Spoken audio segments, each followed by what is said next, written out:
and welcome to this edition of the ASSEK Member Spotlight. My name is Michelle Jerry. I'm the ASSEK Communications Officer. Today we get a chance to speak to Linda Onyango, CEO of SME Support Center, on how they are fostering growth linkages to empower SMEs in Kenya. Welcome. Welcome, Linda. How are you doing? I'm very well, thank you. Thank you for having me today. Yes. Thank you for visiting us today. It's a pleasure. So I'd like to start off by asking, could you please tell us about your journey as SME Support Center and what led you to begin SME Support Center? Okay, so SME Support Center, like the word says, is a support center for SMEs. What led us to begin SME Support Center was really the gaps within the support for SMEs. So my background has primarily been consulting. I think I have worked in corporate for the last 12, 13 years.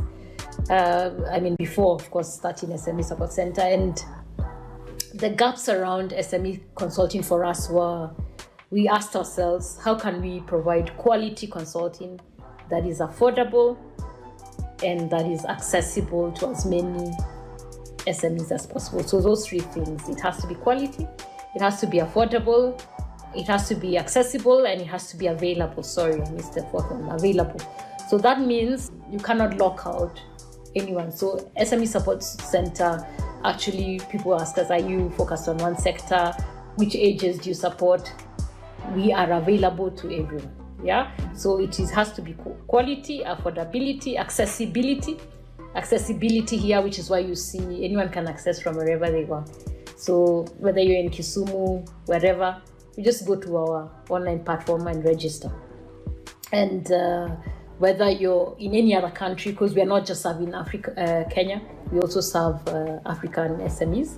You can access from anywhere. You can see through digitally, we have put systems. Now you can access anywhere. So those four things were lacking in the market. And that's what we came to solve. And that's why our model is the way it is. And yeah, that's been SME Support Center. It's been a very rough journey, like all entrepreneurs. It's been very many sleepless nights, many low moments. But here we are 5 years later. 5 years later. Yeah. So to be able to support the SMEs, how many consultants do you work with? And how many SMEs have you supported to date? So the number that has logged into our portfolio, we started the whole business model. We changed it at the onset of COVID. So that was mid-2020. Yeah. So we were registered in 2017, but obviously we started operations fully in 2018 after I fully quit employment. But we went the digital route in 2020. And since then, like I said, we have an average of 3 to 5 SMEs registered a day. We have a strong trust as SSC. I think the first 3 years I just built the trust. And how many SMEs have logged in since mid-2020? Right now we are almost going to 3,000. Wow. On the platform. Yeah. 3,000, amazing. Because it's about 3, on our lowest day we do 3 SMEs registrations a day, organic. We don't advertise. Wow. And that's referral sometimes? Most of the time it is just because of the rich services we offer. Wow. We are constantly adding more services. So that's why you see I sign with Posta, I sign with all these guys. Yeah, I have a innovative mind, I think. That's what the team says. You do have? Yeah, so I'm always about solutions, adding value. I'm never about sitting to talk about problems. I'm not wired like that. Yeah, so I'm very action driven, very results oriented, and so we constantly add a lot of services. And so people hear and they apply. That's why it's new every time. So you see people register. Yeah, so we use that. Yeah, and that's why it's really grown. But in terms of impact alone, through our various programs, there's the direct service to the SMEs, but there's also the programs that we do. So I think last year our biggest project was with KEPSA and MasterCard. Our programs with Standard Chartered Bank, our programs with very many donors, GIZ. And so for those programs as well, I think through that, so far we've impacted 16,000 SMEs. Wow. Yeah. And so, which leads me to my next question. What other services do you offer? So, in a nutshell, we address 4 main areas. So, access to information. Yes. Access to market, access to finance, and access to skills. Broadly, it's for those 4. Yeah. Access to information, you see all our funding portals, funding opportunity portals, funding news portal, knowledge hub, all that is accessible for free. I guess that's what spurs interest. Yeah. Maybe one day I'll teach about how to use content to get people. So we have access to information portals, access to market. We've launched the Blue Pages. And the Blue Pages is now what is driving all these services, logistics, advertising, and logistics and advertising. So that's where Poster, Sandy, and all these guys come in. Then we have access to skills, trainings. We have programs. We have internal SSE trainings you can access when you log in, bonus services. And then we also have access to finance. So we have some private funders we work with. So if you log in, depending on your size, we can actually send you a funder brief. So we have a whole system. We've cracked it. And usually people get surprised that we reply to people within 48 hours max. We have strong SLAs. Yeah. The team is very clear. Yeah. Okay, thank you for that. And now I want to go into the partnerships with the different service providers. I want to delve into that. And I'd like to ask, I just took a look at your website recently and I saw that I can actually check off different services. So apart from the partnership with Poster, which other service partnerships do you have? So we have Old Mutual, UAP. Yes. We signed a partnership. We designed a product together. It's called the SME Support Protect. Okay. To protect the life of the entrepreneur when you pass on. And it's our life insurance as well. It's called SME Support Protect. You can access that. We have a partnership with obviously the logistics side. It's Sandy, Poster, all that is public information. That's why I can share it. On the advertising side, we've signed with one billboard company. Yes, so there are many partners that we have worked with and are yet to work with. There are very many. So I'd like to now jump into the SME Blue Pages. You recently launched it. Sure. And it was a much featured event. Yeah. And obviously it's something that will help visibility to SMEs. Sure. Could you please expound more on the Blue Pages? Yes. Happily. Actually, we need to speak about it more. The Blue Pages is really about showcasing made in Africa brands, not only made in Kenya, made in Africa. And really, we are going to make it the Alibaba for Africa. It's not yet where we want to be. Alibaba took 25 years. We are just on our 1.5 months since we launched. And really, it's about, if you go to the Blue Pages, it's very colorful. You'll see there are 12 categories at the moment, but we've received feedback to add a few more. So we have fashion, beauty, we have agri-inputs, we have food, we have electronics, but this has to be made in Africa. We don't want people importing, I'm sorry to say, Chinese products or any other product. If you go to Jumia currently, the motivation was because if you go to Jumia currently, you'll see, which is very sad. If you go to Jumia, you'll see all the products, almost 80%, 90% are not from local manufacturers. Yeah. Because it's expensive, yeah. And I don't want to slander what e-commerce does. I have a lot to say about e-commerce. But you'll see even if you just go, you'll see about 85% are just imported products. But then I asked myself, where are these guys, the local manufacturers, where are they? Yeah. Guys doing packaged flour, guys doing, why are they not selling on these e-commerce platforms? Yeah. And so we decided we don't want to do an e-commerce, but we want a platform that has a look and feel of an e-commerce. And that's what the Blue Pages is. And we shared the vision with the African Union and the Pan-African Chamber of Commerce, and they jumped at it and came on board. And so, now we are at the phase of driving it and making it on the mouths of everyone in Africa. So like if you think of Alibaba, for China, you just go to Alibaba. If you want a Chinese product, you first go check. That's what we want even the very local people to go to the blue pages. It's a huge vision. Yeah, but And is there, for the SMEs listening, is there like a registration cost attached to it? it's very easy.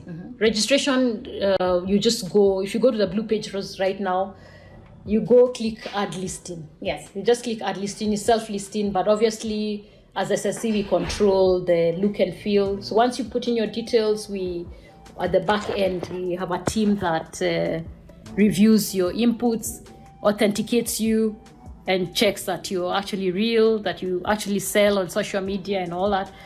And then we decided to make it free for the first 4 months. It's completely free. Yeah. And then it's only 3,000 bob for 1 year. Oh, nice. After that. That's affordable. It's very affordable. It's just 300 bob per month. Every single person can afford. And actually most of that fee is just administration costs, platform costs, server costs. Yeah, I just discovered tech is not, it's not a walk in the park. Yeah, so you have to think about all these infrastructure costs. Yeah, and yeah, that's what it is. Yeah. That's amazing. And so I'm assuming, just as a follow-up question, I'm assuming that now the SMEs within that platform can be able now to network. Yeah, so for us, it's more of a showcase. Okay. So we say showcasing made in African brands. The whole idea is so that global people can find you, yeah, and buy from you. Yeah, not that we are an e-commerce, but they can go to your. We've linked everyone's social media. We linked everyone's Instagram, Facebook pages there. So when you navigate someone's blue page, you'll see everything. You can interact, give them reviews, and all that. So it's to make brands more visible. Actually, if you look at the 4 main challenges of access to market, one of the top ones is brand visibility. Then there is obviously logistics. Then there is cost of advertising and all that. So we came to address that with the blue pages. Yeah, so we are working hard to make the proposition stronger. In a nutshell, it's going to be like the Alibaba Of Kenya. of Africa. Of Africa, Yeah, sorry. not Kenya, no. Kenya is too small. Kenya is too small. Yeah. And hopefully even the international space. Yeah, so for us, we don't want global companies, or it will only be for African products. But that means then internationals will be able to shop Exactly. African products. Yeah, so we'll market it everywhere in trade shows, and all those plans are, and I don't want to speak about our plans, but the plans are really underway. And yeah, I think I've shared a lot of this. Maybe I've not had the time, but yeah, maybe you guys are the first ones I'm speaking to about the blue pages like this. I should do more about. Yes. But yeah, that's the blue pages. We're very excited about it. It took months and many nights to make it work. And it's a great product. And so I'd like to now go on to the next question. So providing SME linkages with other stakeholders is a big incentive for formalization. And formalization of SMEs is something that actually ails the sector. And I'd just like to ask you, as Linda, and as the founder of SME Support Center, what do you think holds back SMEs when it comes to formalizing their enterprises? What holds back SMEs? One is fear of government. Formalization, people start dealing with KRA. It's not easy to formalize. Yeah, I have formalizing SSCs. Now I have to deal with KRA, look at VAT returns, look at file returns every month for VAT, file pay-as-you-earn returns. It's not easy. Administratively, you need as a founder, you actually need help. So I think there's that. It's safe and comfortable to operate as Juakali. It's very safe. Yeah, you don't have to pay, you don't have to declare taxes, you don't have to. That's why they don't want all these things. But then until you start to grow, you start to look for money, then you don't have a choice but to formalize. Yeah, or if you want tenders, you have to formalize. And so I think for me, until there's a need to formalize, many will remain as sole proprietorships or whatever. But many times they need incentives to formalize. So if it's an incentive that, I'll get money, or I need to apply for this tender. So ultimately, for all the SMEs, you don't have a choice. Unless you just want to remain micro. If you want to grow, you don't have a choice. you actually don't have a choice. I don't even know why you don't formalize. Yeah. Unless you just want to remain for subsistence, maybe just become a farmer but if you really want to grow, you cannot grow without formalization. So the sooner you start, the better. Don't wait for you to be caught with all these tax issues. It's not easy. I agree. It's not easy, but you definitely need help. There are so many external accountants who can help. So many who can help affordably. So it's now more easier than ever. Even things like accounts, even QuickBook is now online. You have QuickBook online. Our time we had desktop QuickBook. Now it's online. You just go to QuickBook Pro. You pay 2,000, very easy. You just put your expenses. These are things we tell people at the center. As in, these are things we make people do at the center very easily. We like to be very simple. So all these things are available. You actually sometimes don't even need. I know so many entrepreneurs, young, who didn't study accounting, who are doing accounting using QuickBook Pro. So easy, because you just need to put expenses and sales. Then it gives you profit. Very easy. Nowadays, even tech has made it easier. So you actually don't have a choice. True, they don't. You don't have a choice. And it's very easy now. Actually, it's so much more easy. All you need is one of your support staff can actually help you put those expenses. And those people. Very easy. You don't even need a fully fledged accountant. Because the softwares guide you. So if you're stuck, go to QuickBook Pro. And all this Odoo, all these guys are there. And so I'd like to ask another question. With the regulatory toolkit, the country regulatory toolkit, it was supposed to provide incentives for SMEs to formalize. And you as Linda, you're doing your part. You have the SME Blue Link. And I'm sure in some regard, it provides an incentive for the SMEs registering to formalize. What are the incentives you think that the government could put in place?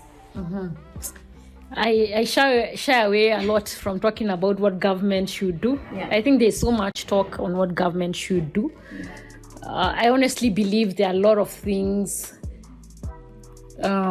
private sector does better. For example, capacity building and even just direct support, private sector will do it much better than government. So I think the role of the regulatory toolkit was more informational, which is also important. So like I said, there's a pillar for access to information. It's a huge pillar because I feel sometimes there's information disconnect. And so I think the regulatory toolkit puts everything in one place and you can go and see and navigate easily and you'll know what is where, what you need to do where, city council, what do I need to fill. And I think I applaud the team that did that.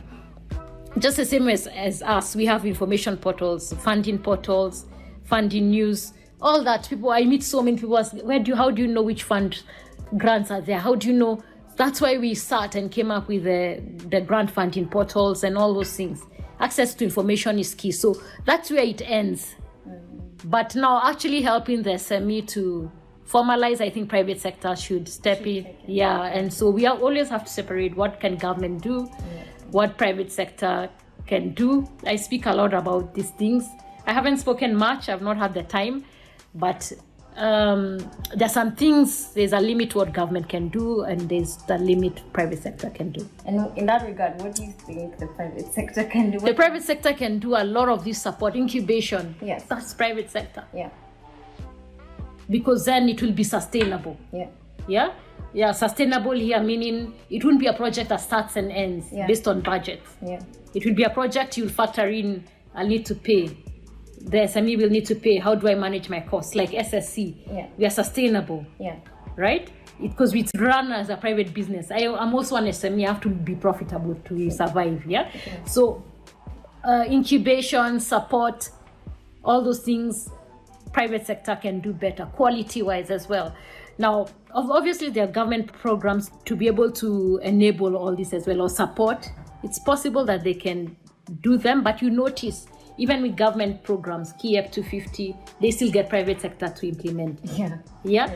So capacity building, access to finance, private sector, banks, private funders, angels, all those people, private. what government can do is incentivize. Right. Yes, make it. So, for example, if the cost of credit is high, how can we incentivize? Yeah, that's a whole topic on its own. I don't even want to go there. Yeah. But we must clearly always, I see those arguments on I see people talk. I shy away from going to many talks and panels and TV. But what I know, we should clearly be very cognizant of what government can do and do well. Yeah. What private sector should ideally do and do well. Yeah. I really focus on private sector solutions. That's where my heart is. And that's where we want to spend the next 10 decade. I only have 10 years to do this. Yeah. Thank you. And now let's just go into COVID. COVID hit hard, especially for SMEs. Yeah. What was SME Support Center able to do just to support? I know it also hit SME support, but what help were you able to offer? I think COVID time, we did a lot of capacity building programs, a lot of access to, a lot of encouragement, because it was a time of despair. Yeah. And for me, I say SSC is more than offering services. I have, we had a huge webinar program with KEPSA and MasterCard, and people used to log in. We had an average of 300 people in a call. And many times it was just because of that community, seeing I can make it, mentorship sessions, bringing industry leaders as mentors.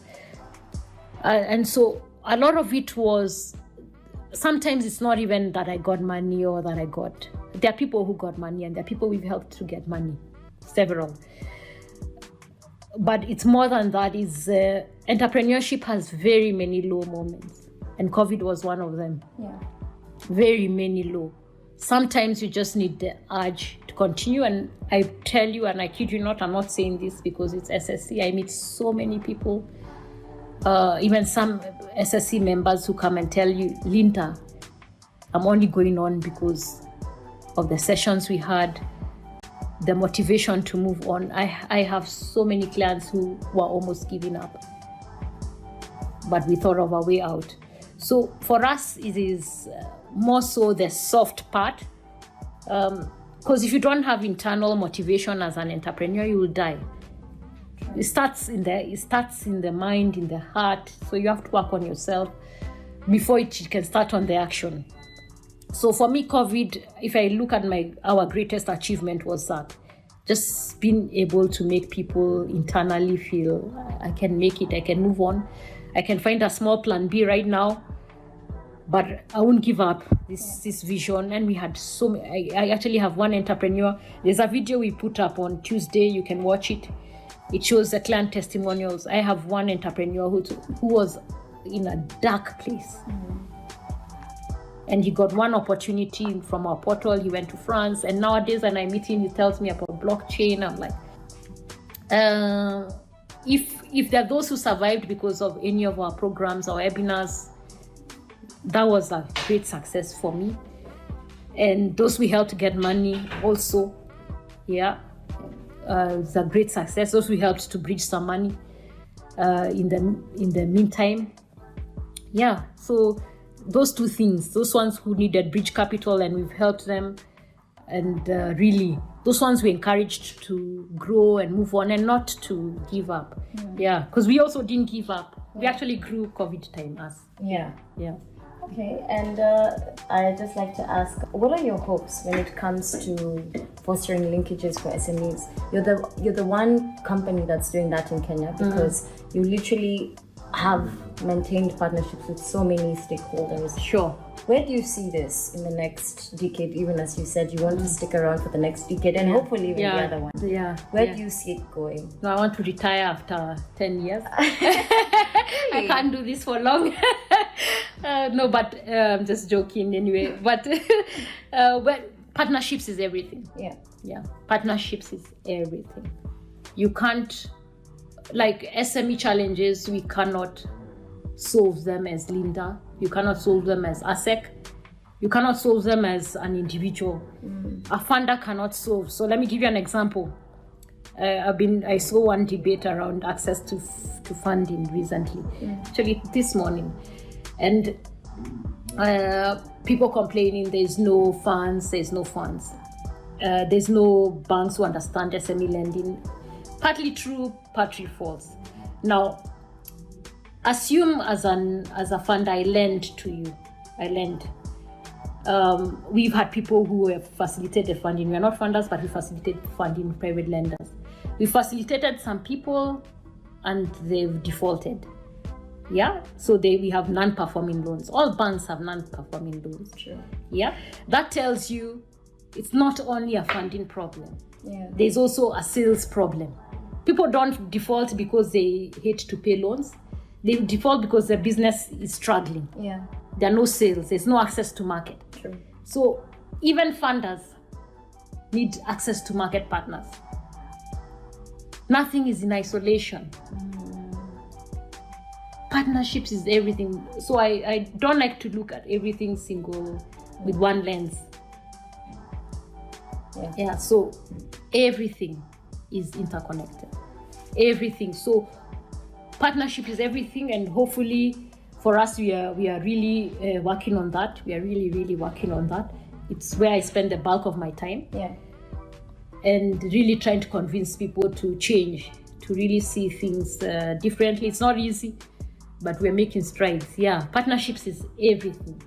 Yeah, so the future is partnerships and meaningful partnerships, not partnerships for the sake. Solution-driven things that will actually move someone from A to B. That's where I focus my attention. At SSC, we have a rule for a good solution. It has to be simple, it has to be localized, and it has to be sustainable. It doesn't meet those three lenses, it's not a good solution. Yeah. Thank you very much, Linda.